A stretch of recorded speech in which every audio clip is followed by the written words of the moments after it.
Mr. Glynn Simmons, Yes, sir. thank you for taking time out to speak with me today. Not a problem. Bless it. There's a lot that's being said about the state of the justice system, Right. specifically here in Oklahoma. You've had a personal encounter with that. Absolutely. Tell me your story. Well, in 1975, I was wrongly convicted for murder and sentenced to death row for murder I didn't commit.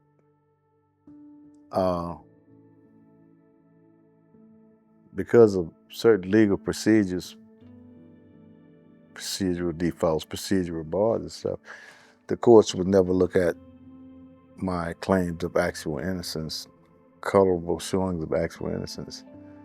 And for 48 years, I couldn't get justice, So for the last 30 years, I was sought mercy through the parole board and other entities, because mercy trumps justice. What's no way in the world I was supposed to stay in jail 48 years for a crime I didn't commit when I had in my hands evidence showing I didn't do it, but because of some legislative rule called procedural default, procedural bars, they was precluded from looking at the merits of what I was presenting. In Oklahoma, if you know the history of Oklahoma, this used to be called the Badlands. This is where all the criminals ran to. What would you say to people who would say, Mr. Simmons, you were in prison for 48 years for a crime you didn't commit. I empathize with you. I'm so sorry you had to go through that ordeal. But you're an anomaly. What's that mean? Meaning, like, your case is not the norm. That's not the your case is unprecedented. Mm-hmm. But we still feel that the death penalty is appropriate. The death penalty works. What would you say to them? Absolutely not. No, it don't work. 50 years ago, the governor of Oklahoma signed my death warrant. I still got a copy of it. I signed my death warrant. And you should be executed in the electric chair on October the 7th, 1975 at a certain time. And who's supposed to? I got the warrant for my death.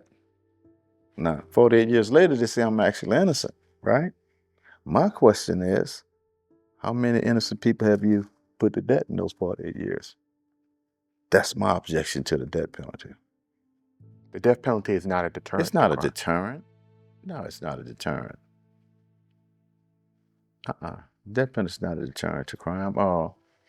Matter of fact, the anti-crime bill that they passed enhanced all the sentences and stuff. Wasn't no deterrent to crime. I watched it for 40 years. I think you're referring to the 94 crime bill. Yeah, the 94 crime bill. I watched it for 40 years. Yeah. Right? And I'm in the prison. Right? When I come to Oklahoma, it's 7 prisons. When I got out, it was 47 prisons. And I'm in prison with guys' grandfathers and stuff. This is generational stuff. When they, locked them up in 94, 93. Now they're still in there. They're old folks because of them crime bills that they passed. For someone that was falsely in prison, wrongly in prison for 48 years, I don't hear bitterness and resentment in you. Maybe you don't hear it because it's not there. Maybe I left it where it was. Walk me through that process. How difficult was that? You see that?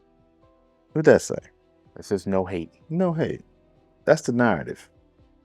No hate after 48. That's been on my hand for 50 years. And hate. I didn't know what hate was until, years after the end of the penitentiary. Then I realized when I put this on that I didn't have a clue. If one innocent person is being put to death, is that one too many? Yes. Yes. And yes, it is. One too many. What would you say to the citizens of Oklahoma